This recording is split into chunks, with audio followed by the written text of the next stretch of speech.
Mi Gym en Casa, episodio 332.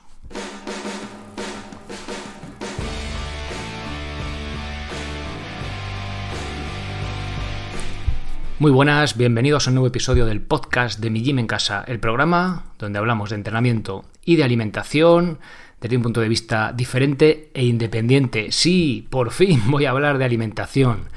Vamos a hablar del ¿qué pan puede ser más sano? Ya sé que la palabra sano hoy en día, bueno, al menos en mi percepción, está totalmente prostituida por el marketing de la industria alimentaria, bueno, y de otras cosas, del fitness y tal, en lo cual es un gremio en el que me tengo que incluir, obviamente, al tener la web migymencasa.com de entrenamiento, no sé cómo llamarlo, entrenamiento en casa, ¿no? Sí, entrenamiento en casa, con calistenia con vuestro propio peso corporal. Ya de paso ya os he metido la intro, que podéis haceros socios por 10 euros al mes o 19 si queréis soporte. Y digo que está muy prostituida la palabra sano porque, pues ya te os digo, ¿cuál es el pan más saludable? Bueno, y saludable ya es que te da como repelús casi oírlo, ¿no? Bien, en la alimentación como en la salud hay muchas modas. Últimamente, quizá la última década o las últimas 2 décadas, el trigo está mal visto y lo sustituimos por otros tipos de harinas supuestamente más saludables. Bien, ¿tiene esto sentido? Si profundizamos con ojo crítico en este asunto y no nos dejamos llevar por el marketing de las harinas más saludables, entre comillas, sano, tal, bueno, ya sabéis, ¿no? Todo este mundillo del marketing, quizá nos demos cuenta de que matices que no nos van a mostrar los anuncios, ni en un paquete de un pan saludable porque va con masa madre o no sé qué rollos, pero que a la hora de comprar alimentos nos ayuden a hacer una mejor elección, más sana, de verdad más saludable y posiblemente más económica. Quizá uno de los productos estrella en este ámbito sean los panes saludables, ¿vale? Pero antes de hablar de pan, hablemos de su componente principal, la harina. Y esto es muy importante porque ya vemos un pan con masa madre. Luego hace poco cambió lo que es la legislación, ¿no? Ya la masa madre tal, vale. Pero un pan con masa madre ya es sano y ya está. Pues es que la fermentación creo que es un proceso importante que hay que tener en cuenta cuando hacemos el pan o cuando se hace que lo haga el panadero o una industria. Pero más importante será, vamos, al menos para mí, el tipo de harina que estamos utilizando. O sea, creo que es básico, porque si tú utilizas una harina de calidad baja, ahora veremos un poco los tipos de harina, ¿vale? ¿Por qué digo esto y todo esto? De calidad baja, el resultado que vas a obtener por una fermentación súper saludable que la des va a ser de calidad baja. Se entiende un poco la idea, ¿no? Entonces, con esto quiero decir a cambiar un poco el foco de sitio, ¿vale? No, que no nos dejemos engañar, siempre os lo digo, pero es que en este caso más aún, ¿vale?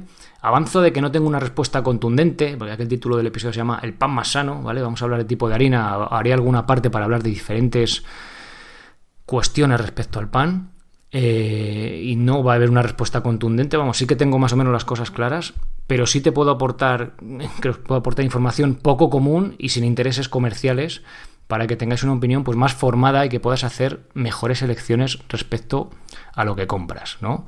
Ya os digo que no tengo intereses comerciales, no me patrocina, ahora mismo no patrocina el podcast nadie, de hecho lo financiáis vosotros que estáis apuntados como socios, pero como va de entrenamiento, creo que diría que no tengo sesgo económico en ese aspecto para recomendar un tipo de pan u otro, ni hay ninguna gran empresa detrás, ¿no? De hecho, ya os comenté hace no muchos episodios el tema de la margarina, ¿no? Que me dejaron caer para que hablara sobre ella y no sé qué y tal, y les dije pues que yo hablaba, pero con base científica, viendo un poco estudios y tal, y ya pues no hubo respuesta, ¿no?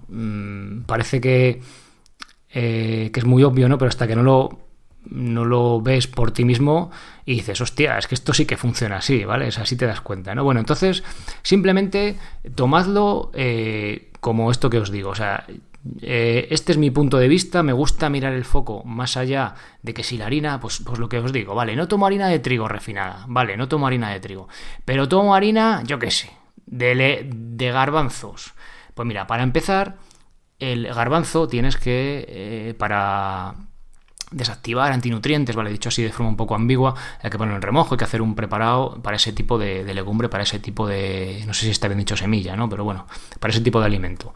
Entonces ya, con la harina, pues venga, o pasta. Pasta, yo alguna vez he comprado pasta de harina de lenteja.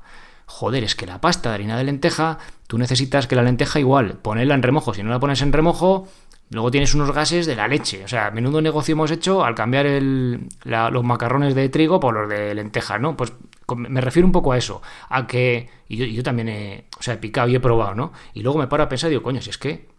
Y el trigo también sí que pues vemos que tiene antinutrientes, que es un trigo que tiene mucho gluten, el trigo que hay hoy en día, ¿no? El trigo que cultivamos hoy en día, respecto a las variedades antiguas y demás, pero que quitarme un trigo, quitarme la harina normal y que pasarme a una harina de otra cosa, que igual, mira, si tiene un nombre que ni conozco y que viene de la China y allí ni se sabe, pues parece que es más ecológico y más guay, ¿no? Y al final...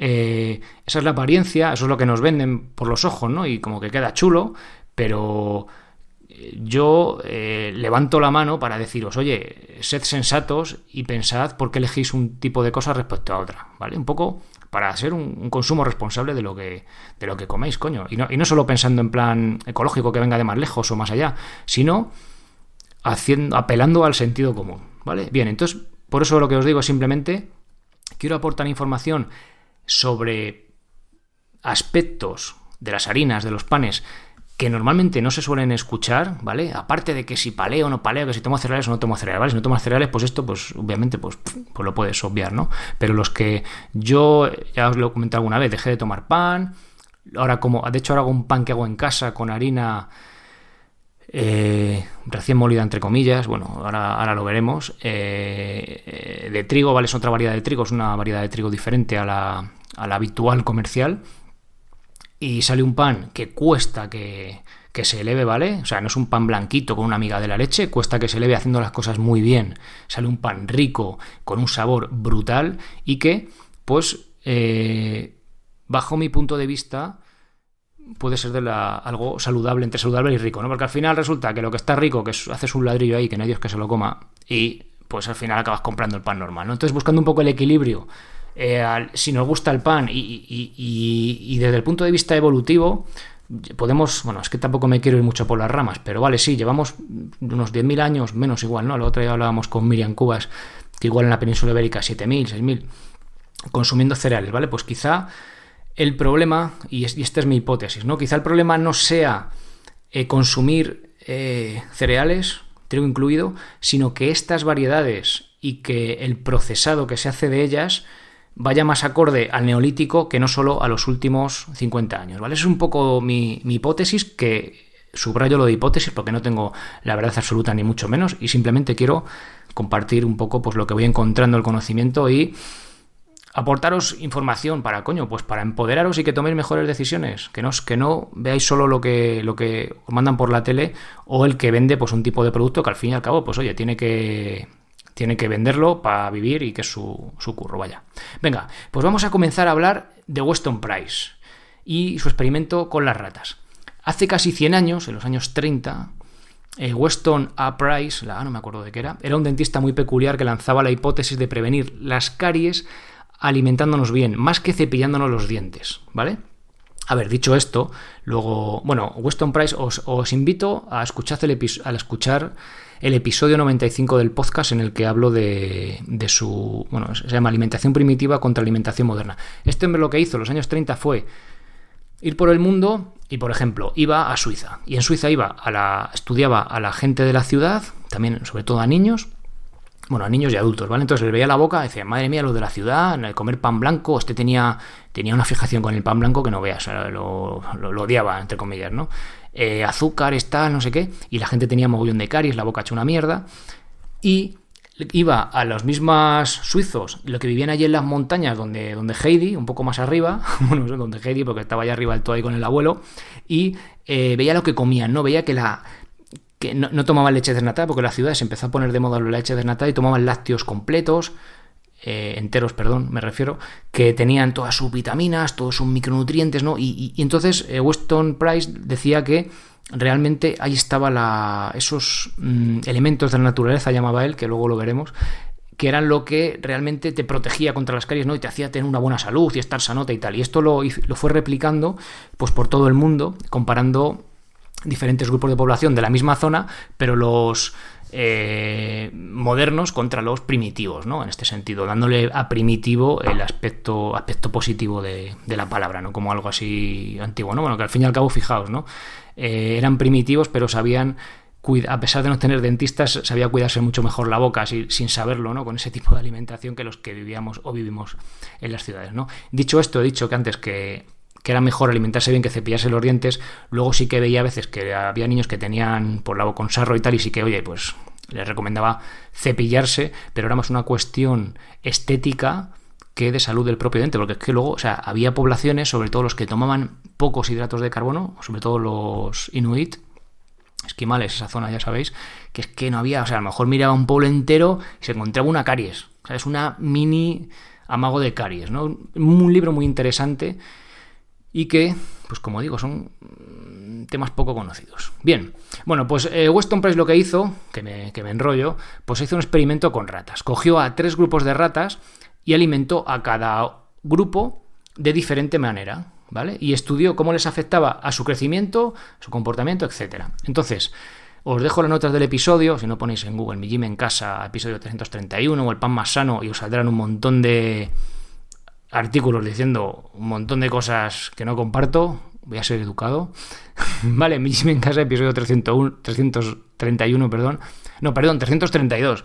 O Mi Gym en Casa, el pan más sano. Bueno, ahí lo tenéis, ¿vale? De todas formas, os dejaré las notas del episodio en iVoox, el enlace, pero ya sabéis que es que si no vais a la web, el enlace no puedes pinchar desde la aplicación del podcast. Pero bueno, Mi Gym en Casa, 332 en Google y lo encontraréis. Bien, entonces, para ver esa imagen, ¿vale? Bueno, si no la imagen os la comento yo. Se ven, mola mucho porque es como en un librito así recortado en blanco y negro, como pues eso, como antiguo, y se ve pues una rata que tiene buena pinta, una rata como rara, así como pequeña, y otra rata también muy pequeña, ¿no? Así como con pinta chunga. Bueno, pues el grupo 1, que es la rata de la izquierda, se ven unas gráficas con los micronutrientes, en este caso minerales, que tenían cada uno de su alimentación, ¿vale? En este caso, pues él analizó calcio, fósforo, hierro, cobre, etcétera, ¿vale? Cada uno de los tipos de alimentación. Y se dio a cada mismo grupo la misma cantidad de alimento, pero no del mismo tipo, ¿vale? Entonces vamos a ver grupo por grupo qué es lo que comieron las ratas. El grupo 1 comió harina, lo que podemos llamar ahora harina integral. Fue harina de trigo recién molida. Es decir, cogía los granos de trigo entero y se molían sin desechar nada, ¿vale? Eso, ya está, pum, ¿vale? Recién molida, esto es importante, luego lo analizaremos. Fue el único grupo en el que se desarrollaron normalmente y sin caries, ¿vale? O sea, simplemente trigo y ya está. Hacían sus deposiciones de manera blanda y se podían coger por las orejas o la cola sin peligro de que te mordieran. Esto, digamos, que mostraba que no estaban irritables o tensas, ¿vale? Estaban ahí, pues bien, las ratas. Bueno, bien dentro de lo que es una jaula en un laboratorio, ¿no? Pero bueno, que eran como sociables. En el grupo 2 tomaban harina refinada, es decir, harina blanca. Tenían caries, bajo peso, infecciones en la piel y estaban irritables. Eran notablemente pequeñas, se les caía el pelo en grandes parches y hacían deposiciones muy feas. No eran capaces de reproducirse, ¿vale? No funcionaba la reproducción en este grupo. Y el grupo 3 tomaban los restos que quedan tras moler el trigo y separar la harina. Es decir, el trigo separamos, o sea, molemos el grano de trigo y quitamos la harina blanca, pues lo que queda, ¿no? Eso se llama el salvado, que en este caso era salvado y germen. No tenían caries, pero eran considerablemente pequeñas y faltas de energía. Estaban ahí como lánguidas, ¿vale? La comida para las ratas de los grupos 2 y 3 no estaba recién molida, es decir, la que tomaban harina refinada y salvado y germen no estaba recién molida, ya que se compró al molinero del pueblo o de la zona, vaya. Y la harina del grupo 1, el grupo A y bueno, el que estaba sanote, pues esa sí que era recién molida, ¿vale? En la segunda parte de esto del pan más sano voy a hablar de las partes del trigo, porque ni yo mismo yo decía, sí, el salvado y el endospermo, ¿no? La parte blanca. Pues no, hay una parte que es el germen, que es muy importante. Entonces, en la segunda parte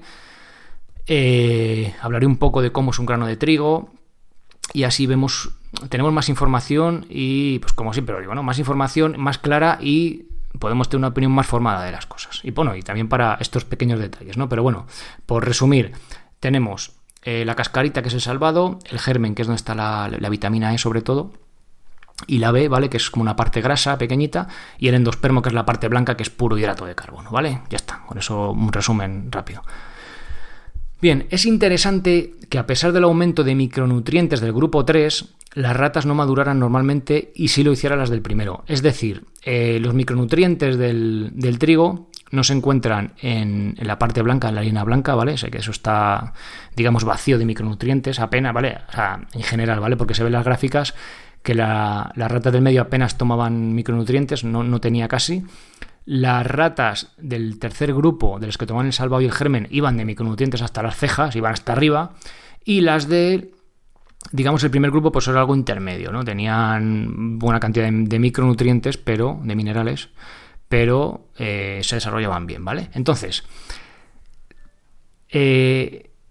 según Weston Price, o sea, la hipótesis que hace él, esto puede deberse en gran parte al hecho de que el alimento no estaba recién molido y por tanto no pudieran obtener un contenido normal de vitaminas del germen debido a su oxidación. O sea, podemos decir que se pasó la vitamina. Esto es súper importante, ¿vale? Esto se indica además por el hecho de que las ratas de este grupo no se reprodujeron, probablemente debido en gran parte a la falta de vitamina B y E que se perdieron por la oxidación del germen, por la oxidación de su parte grasa. Añado yo también que puede deberse a una dieta muy baja en calorías, ya que el salvado, más o menos la mitad de lo que comían, apenas tiene contenido calórico. Es decir, si a ti solo te dan la cáscara, por decirlo así de forma sencilla, apenas tienes energía, calorías en esa comida, con lo cual esa falta de energía también puede deberse a una dieta demasiado hipocalórica, ¿no? Hubiera sido interesante que en vez de medido por cantidades por gramos, hubiera sido por calorías, ¿no? Pero bueno, pues oye, es lo que tenemos, ¿no? Bien. Y ahora vamos a ver por qué os decía eso que era tan importante, la importancia de la harina recién molida. Las vitaminas, bueno, otra cosa importante, antes de pasar a esta parte, también Weston Price pone el foco en su libro en los problemas de reproductivos que tienen las mujeres, es decir, vamos, que no se quedan embarazadas, mucho más tienen ese problema en las ciudades, fijaos en aquella época ya, que lo tienen en las zonas rurales o las zonas más primitivas, ancestrales, llamadlo como queráis, porque sí que ahí toman estos micronutrientes, ¿no? Y cuando yo leía el libro me venía a la cabeza, joder, de que vas conociendo pues gente, joder, que no se puede quedar embarazados y tal, y fijaos, ¿no? Él pone mucho hincapié a estas vitaminas B y E, estas liposolubles, para la importancia de, pues de la maternidad, ¿no? De quedarse embarazada, vamos, de ser madre, en fin, del embarazo. Bien, las vitaminas B y E son liposolubles, grasa, soluble, ¿no? Solubles en grasa, que se encuentran en la parte grasa de la semilla de trigo y que se estropean, se oxidan, para decirlo bien, en contacto con el aire. Si dejamos pasar tiempo entre la molienda del trigo y su consumo, perderemos estas valiosas vitaminas. Pero voy más allá. Si consumimos harinas refinadas, no obtendremos estos micronutrientes porque el refinado los hace desaparecer. Y ahora voy a citar textualmente de Weston Price, ¿vale? Del libro, para que veáis un poco, le metía mucha caña a esto de la industria y tal. Cito textualmente. El comercio moderno ha robado deliberadamente a algunos de los alimentos de la naturaleza gran parte de su material de construcción corporal, al tiempo que conserva el hambre y satisface los factores energéticos. Por ejemplo, en la producción de harina blanca refinada, por lo general se elimina aproximadamente el 80% del fósforo y calcio, junto con las vitaminas y minerales que se encuentran en el germen. La evidencia indica que un factor muy importante en la disminución de la eficiencia reproductiva de la condición de mujer está directamente relacionada con la eliminación de la vitamina E en el procesamiento del trigo. El germen de trigo es nuestra fuente más fácilmente disponible de esa vitamina. Su papel como factor nutritivo para la glándula pituitaria en la base del cerebro, que controla en gran medida el crecimiento.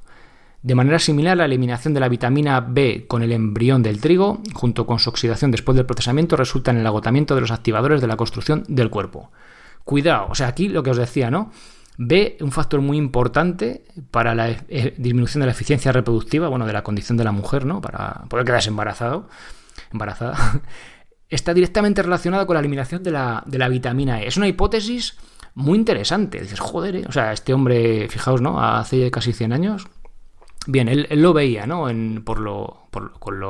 Ya sabéis que es un estudio de campo, no es un estudio científico, bien estructurado y todas estas cosas, ¿no? Pero en aquella época era lo que había y él pues se daba cuenta de eso, ¿no? Y es algo que no sueles escuchar normalmente, ¿no? Así que, no sé, me resulta interesante. Bien, Dicho esto, visto esto es solo un experimento con ratas. ¿Vale? Con esto quiero decir que tiene poca evidencia científica, pero me parece de gran valor porque pone el foco en un asunto que rara vez se nombra cuando hablamos de lo sano, que es un tipo de harina o un tipo de pan, ¿no? Pareciendo que cuanto más exótica sea esta, mejor será para nuestro organismo.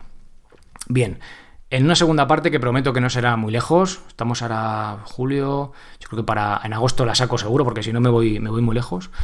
Aprenderemos más sobre las partes de un grano de trigo para ver cómo algunos productos, como las harinas refinadas, son el resultado de un proceso en los que se pierden estos elementos de la naturaleza que comenta Weston Price, para que a la hora de comprar puedas hacerlo de una forma más informada y responsable. Bien, hasta aquí el episodio de hoy.